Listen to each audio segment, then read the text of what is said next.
ፋኖ ተበትኗል በሚል ከተለያዩ አካባቢዎች በመንቀሳቀስ ወደ ደቡብ ጎንደር በብዛት የገባው የብልጽግና ሰራዊት ከፍተኛ ሽንፈት ገጠመው። ከሰሞኑ በደቡብ ጎንደር ቀጠናዎች አንዳንድ በፋኖ ስም ሲንቀሳቀሱ የቆዩ አካላት ለብልጽግና እጅ መስጠታቸውን ተከትሎ ፋኖ ተበትኗል በሚል ያገዛዙ ኃይል በርካታ ኃይሉን ወደ ቀጠናችን ያስገባና ጥቃት የሰነዘረ ቢሆንም ድባቅ ተመቶ አስከሬኑን ሳያነሳ ተመልሷል ሲል የአፋድ የህዝብ ግንኙነት ኃላፊ አርበኛ አማሃ ተናግሯል። የብልጽግናው አገዛዝ በአማራ ህዝብ ላይ በከፈተው ጦርነት ሳቢያ የአማራ ህዝብ መጠነ ሰፊ ችግሮችን እያስተናገደ ይገኛል ሲሉ የባህር ዳር ከተማ ነጋዴዎች ተናግረዋል። አድማጭ ተመልካቾቻችን በዝርዝር እንመለከተዋለን። ወሎ ጊራና ከተማ በተደረገ ውጊያ የሚሊሻ አባላትን ጨምሮ በርካታ ያገዛዙ ወታደሮች መደምሰሳቸው ተሰምቷል። በአካባቢው የሚንቀሳቀሰው የፋኖ ኃይል ጊራና ከተማ በመግባት የሚሊሻ ኃይሎችን ጨምሮ ራሱን የሀገር መከላከያ ሰራዊት ብሎ የሚጠራውን አብይ መራስ ሰራዊት በርካታ ኃይሉን መደምሰሳቸውን የፋኖ ወታደራዊ ምንጮቻችን ለሚዲያችን ተናግረዋል። ጎንደር በቋራ ቀጠናዎች እየተካሄደ ባለው ከባድ ውጊያ በሙር እየተባለ በሚጠራው አካባቢ በአገዛዙ ኃይሎች ታስረው የነበሩ ንጹሃኖች ከስር እንዲለቀቁ መደረጋቸው ታውቋል። አድማጭ ተመልካቾቻችን እነዚህንና ሌሎች ተጨማሪ መረጃዎችን ይዘናል። ሰላም ጤና ይስጥልን። የጥቁር አንበሳ ሚዲያ አድማጭ ተመልካቾቻችን እንደምን አምሽታችኋል? ዕለተ ረቡዕ ግንቦት 20 2017 ዓ.ም መረጃዎችን ይዘን ቀርበናል። ከዜናዎቹ ጋር ሰናይት አያሌው ነኝ። አብራችሁን ቆዩ። ወደ ዝርዝር መረጃዎች አልፋለሁ። ፋኖ ተበትኗል በሚል ከተለያዩ አካባቢዎች ተሰባስበው ወደ ደቡብ ጎንደር የገባው የብልጽግና ሰራዊት ከፍተኛ ሽንፈት ገጥሞታል። ከሰሞኑ በደቡብ ጎንደር ቀጠናዎች አንዳንድ በፋኖ ስም ሲንቀሳቀሱ የቆዩ አካላት ለብልጽግና እጅ መስጠታቸውን ተከትሎ ፋኖ ተበትኗል በሚል ያገዛዙ ኃይል በርካታ ኃይሉን ወደ ቀጠናችን ያስገባና ጥቃት የሰነዘረ ቢሆንም ድባቅ ተመቶ አስከሬኑን ሳያነሳ ተመልሷል ሲል የአፋድ የህዝብ ግንኙነት ኃላፊ አርበኛ አማሃ ተናግሯል። እነዚህ እጅ የሰጡ አካላት አጃቢዎቻቸውንና ተመሳሳይ የስርዓቱ ተልዕኮ አስፈጻሚዎችን እንጂ ይዘው የሄዱት ክፍለ ጦር ወይንም ደግሞ እዝ አፍርሰው አልሄዱም። ከ30 ባልበለጡ ባንዳዎች የፋኖ ትግል የበለጠ ይጠነክራል እንጂ በትግሉ ላይ የሚያሳድሩት ተጽዕኖ አይኖርም ሲል አርበኛው ገልጿል። ከሰሞኑ ፋኖ ተበትኗል በሚል እሳቤ ወደ ደቡብ ጎንደር በብዛት የገባው ኃይል ከፍተኛ ኪሳራ አስተናግዷል ሲል የገለጸው አርበኛው እነዚህ አካላት ለብልጽግና እጅ በመስጠታቸው እኛ ባንዳዎችን ለመለየት አግዞናል ብሏል። አርበኛው አክሎም እነዚህ የከዱ ወይንም ደግሞ የሚከዱ አካላት ካገዛዙ ተልዕኮ የተቀበሉ አሊያም ደግሞ ትግሉ በአጭር ጊዜ ውስጥ የሚቋጭ መስሏቸው የግል ሀብት ለማካበትና የግል ፍላጎታቸውን ለማሟላት ወደ ፋኖ የገቡ ናቸው ብሏል። በዚህ ሂደት ውስጥ እውነተኛው ለህልውና ትግል የወጣው የፋኖ ኃይል እንደ ብረት እየጠነከረ ነው ሲል የገለጸው አርበኛ አማሃ ፋኖ ተበትኗል በሚል ደቡብ ጎንደር የገባው የብልጽግና ኃይል በትናንትናው ዕለት ፋርጣ ወረዳ ጋሳይ ከተማ ከሚገኘው ሁለተኛ ደረጃ ትምህርት ቤት በመግባት በ3 ተሽከርካሪዎች ጭኖ ተማሪዎችን ወደ ወታደራዊ ማሰልጠኛ መውሰዱንም ተናግሯል። በአጠቃላይ ደቡብ ጎንደር ያለውን ሁኔታ ሊነግረን አርበኛ አማሃን ከትግል ሜዳ በስልክ አግኝተነዋል። አድማጭ ተመልካቾቻችን ተከታትለን እንመለስ። እሺ፣ አመሰግናለሁ። አማሃ ተስፋዬ እባላለሁ። የህዝባዊ ድርጅቱ ቃል አቀባይ ነኝ። ወደ ተጋድሎ ሲሄድ ጎንደር ማዕከላዊ ጎንደር መንግስት ከፍተኛ ኪሳራ አጋጥሞታል። ይህንን በትልታውና እኔ ባለሁበት ደቡብ ጎንደር አካባቢ መቀጠዋ ወረዳ ሰሞኑን በጣም በከፍተኛ ሁኔታ ጠላት ተንቀሳቅሶ ነበረ።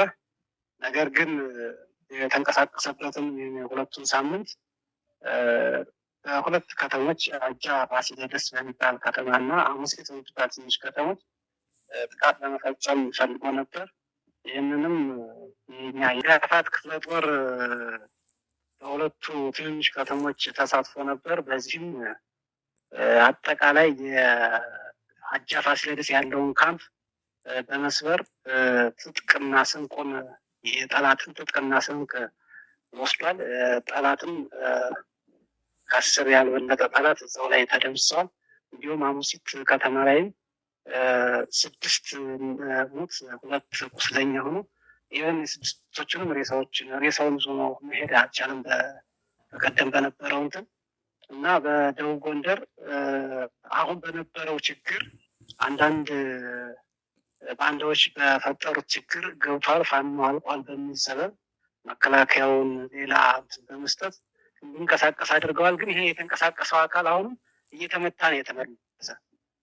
እውነት ለመናገር በዚህ በሁለቱም ግንባሮች በሁለቱም ትንሽ ከተሞች ግንባር በተደረገው ግንባር ከፋኖ አባል አንድም የተጎዳ የለም። ነገር ግን ጦርነቱ ሲያቅታቸው የፋኖ ቤተሰብ ናቸው በሚል 2-3 ቤቶችን እህሉን አልባሳቱን ሁሉም እየወጡ አቃጥሏል ማለት ነው የአብይ ተላላኪ ወታደር። ሌላ ግን በፋኖ ላይ ምንም የደረሰ ችግር የለም። በዚህም ጠላት ሁለቱንም ከተሞች ለቆ ወደኋላ ተመልሷል። አሁን ዙሪያውን ከበባ ለማድረግ እየሞከረ ነው። ነገር ግን የጋፋት ክፍለ ጦር ምስሎች አሁንም በንቃት እየተከታተሉት ነው። ድሉ በዚህን ይመስላል ማለት ነው። ይህን በዚህ እንዳልኩ ትናንትና የነበረው ግን ፋርጣ ወረዳ ጋሳይ ከተማ ላይ ጋሳይ ሁለተኛ ደረጃ ትምህርት ቤት አለ። ልክ ከቀኑ 6 ሰዓት ትምህርት ቤቱን መከላከያና ሚሊሻ አድማ ብተና ነው ከቦት የዋለው። ከዛ በኋላ መምህራኖችን በማስገደድ የዚህን ተማሪ ፋይል አምጡ በማለት መኪና አስጠግተው ፋይሉን የትምህርት ደረጃውን ፋይሉን እስካሁን ያለውን እንትን ብለዋል። እና ምንድነው ምክንያቱ ወስደዋል፣ ልጆቹን ጭነዋል። ምንድነው ምክንያቱ ብለው መምህራኖች ሲጠይቁ በቃ እየረበሽ ነው፣ ትምህርት ቤት እየረበሽ ነው ምናምን በሚል ሰበብ ነው የወሰዷቸው። ግን ከ3 መኪና በላይ ነው የወሰዱት ልጆችን። ቁጥራቸውን አሁን በይፋ መምህራኖች ለማሳወቅ ለእኛም ብዙ ፈቃደኛ አይደሉም፣ ተደናግጠዋል። ግን እሱን መረጃ በሌላ ጊዜ መንገር እንችላለን። 3 መኪና ግን አቅርበው ነው የጫኑት። እና አሁን ትምህርት ቤቱም ዛሬ ስለተደናገጡ ተማሪዎችም አሁን መማር አልቻሉም። ዛሬ ተረጋግተው እየተማሩ አይደለም። ኦልሞስት ወንድ ተማሪ የለም ማለት ይቻላል። አሁን ትምህርት ቤቱ ላይ ትምህርት ቤቱም ተረብሿል። ወንድ ተማሪ በብዛት በሽተኛ የአካል ጉዳተኛ የሆኑ ምናምን ካልሆኑ አሁን ወንድ ተማሪዎች በትምህርት ቤቱም አይገኙም። በመፍራት ምክንያት ተማሪዎችም አይገኙም እና እነሱም ወደ ደብረ ታቦር ለመጫን ዝግጅት ላይ ናቸው ተማሪዎችም። በዚህ ሁኔታ ነው ያለው እንግዲህ ተማሪዎችን የታፈኑት ማለት ነው። የትምህርት ውጤታቸውን ሁሉንም አውጥተው ወስደዋል በጉልበት ማለት ነው። መከላከያ ገብቶ በጉልበት የተማሪዎችን የትምህርት ውጤት ሁሉንም ወስዶታል። ወደ ውትድርና የሚወስደው ማለት ነው። ይሄ ነው ያለው ነገር ማለት አሁን በእኛ ሰሪ በትግሉ ምንም ተጽዕኖ አላሳደረም። አሁን እነዚህ ወንድሞች የገቡት ከብዙ ማለት ከአባይ ወንዝ ያው በጭልፋ ማለት ነው። አባይን በጭልፋ ማለት ነው እንጂ ይታገሉ ነበር፣ ታጋይ ነበሩ።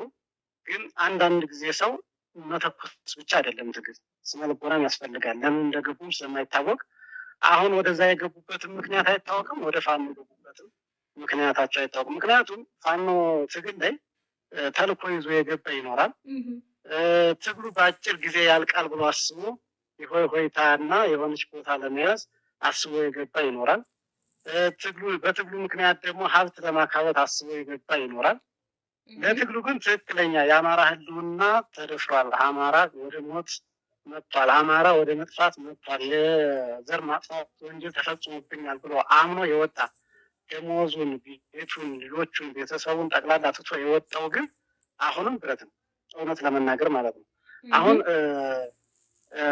እነዚህ ስለገቡ ደቡብ ጎንደር ላይ ፋኖ ተቀዛቅዟል ምናምን የሚለው ብዙም የሚያስኬድ አይደለም። እንዲያውም እኛ አደረጃጀታችን ቀይረን እንደገና ተጠናክረን ሌላ አዲስ ኃይል አምተን፣ አዲስ ኃይል ማለት በገቡት ሹመን ማለት ነው። እንደገና ብዙ ስላሉ አሁን እኔ ከዚህ ቦታ ብቀመጥ እመኝኝ ከኔ በታች በጣም ስማርት የሆኑ ልጆች አሉ።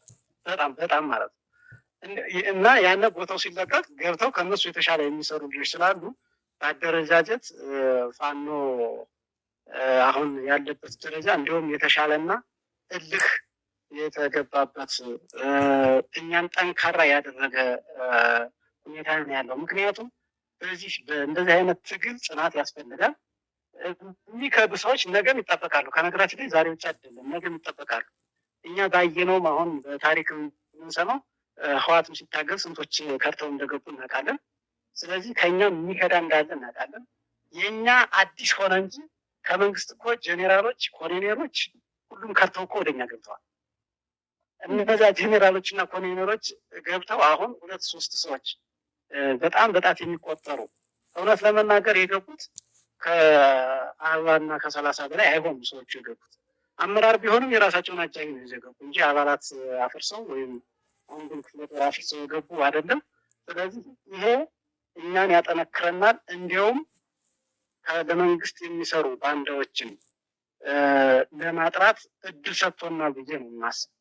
ቀና ብለን እንድናይ ማን እየሰራ ነው የሚለውን እንድንጠብቅ እንድንመረምር እድል ሰጥቶናል፣ ጠንካራ አድርጎናል እንጂ የፋኖ አደረጃጀት 2-3 ሰዎች 2 አመራሮች ወይም 20-30 ሰው ስለወጣ ወደ መንግስት ስለገባ ብቻ የፋኖ ትግል ሊጠፋም ሊደክምም አይችልም። እንደውም የበለጠ ይጠነክራል ብዬ ነው የማምነው።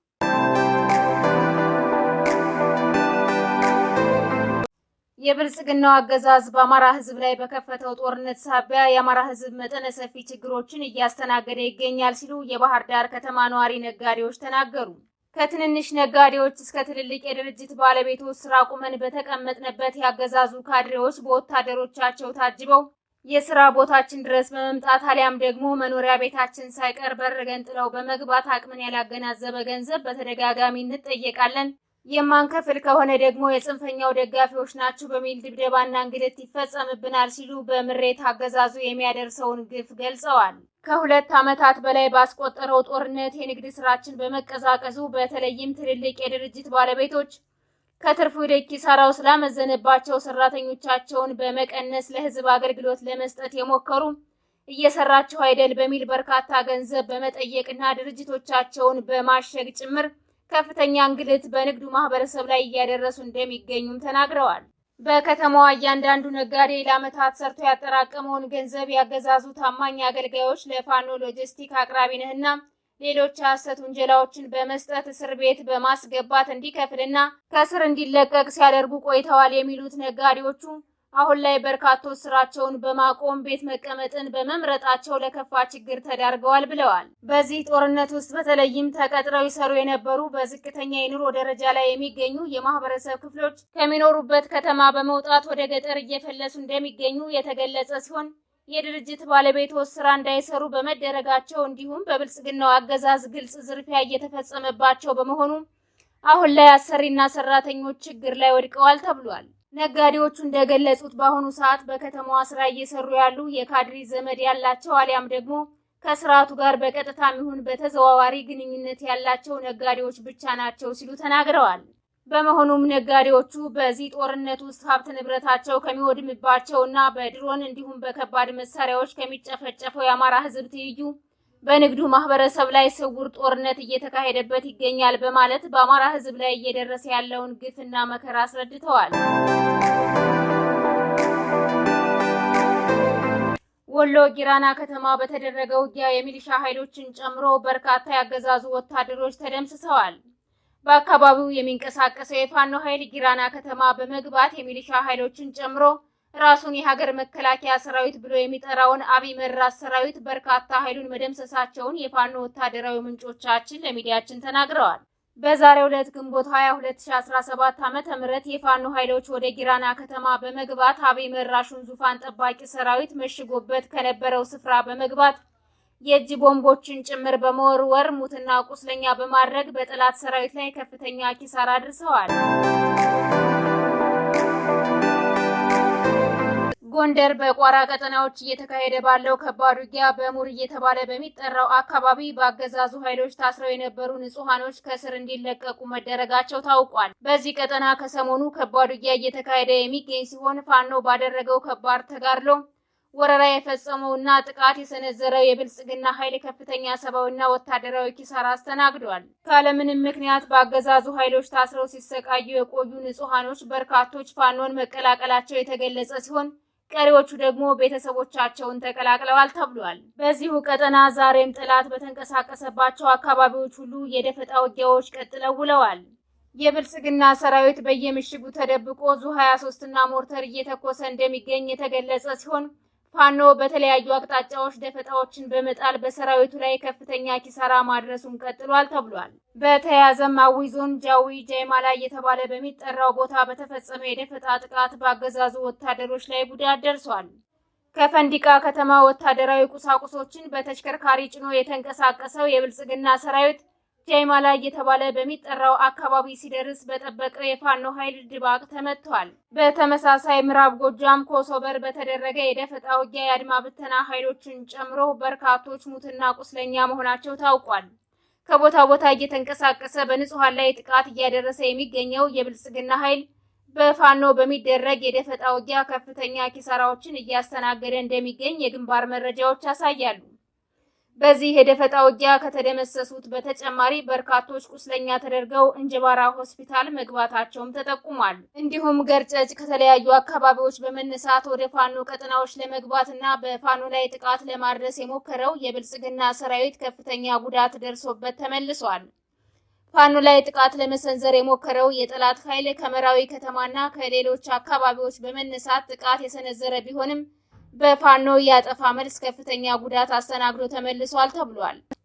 የተወደዳችሁና የተከበራችሁ አድማጭ ተመልካቾቻችን ለዛሬ ያዝንላችሁ መረጃዎች እነዚህን ይመስሉ ነበር። የዩቲዩብ ቻናላችንን ላይክ፣ ሼር፣ ሰብስክራይብ እንድታደርጉ በአክብሮት እንጠይቃለን።